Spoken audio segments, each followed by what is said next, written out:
Hey, it's Darby out at the farm, and we are inside one of our hoop houses, fully planted for spring.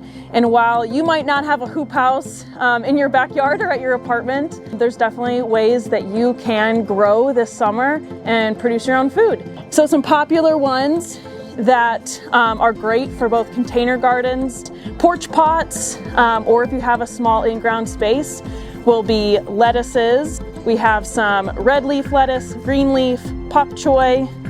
These are our little sprouts, and then you'll see them. These have been in the ground for about 2 weeks. These are very beginner friendly.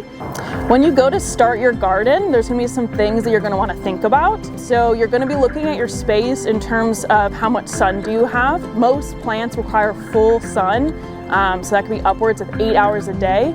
So you'll wanna watch your space and make sure it's not being shaded by any nearby buildings or trees.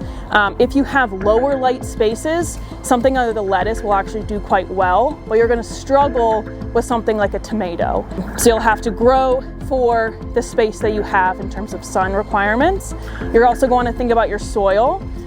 So if it is a porch pot or something like this, you're going to want to make sure that the soil inside that you're starting with is nutrient dense and is going to provide good nutrition for your plant throughout its whole life cycle. If you are growing in ground, it might mean that you add some compost in the spring just to add some life to your soil. You also want to think about your space in terms of how much space do you actually have. So if you have a small porch pot like this, growing a tomato or a potato or something that's going to be very tall and big and bushy probably won't make sense for your space, but you could very easily fill a pot this size with a couple of heads of lettuce and continually replant into the pot, and you'll have lettuce all season. If you want to grow something like a cucumber or a tomato, you also need to think about how these are vining vertical plants, so you'll have to have some type of structure to keep them up. That could be a trellis, that could be a tomato cage, something that's going to keep your plant up off of the ground.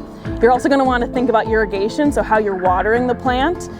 If you have a big setup like we do, you might have to put in multiple hoses or have a bigger irrigation system. If you're doing one pot, that might mean just making sure that every day after you come home from work, you're watering your plant with a hose or a watering can. So you want to take all of those things into consideration to have a successful garden, but you also want to make sure that you're growing something you'll actually eat or something that your family wants to eat so you can share it. Good luck this season and grow lots of vegetables.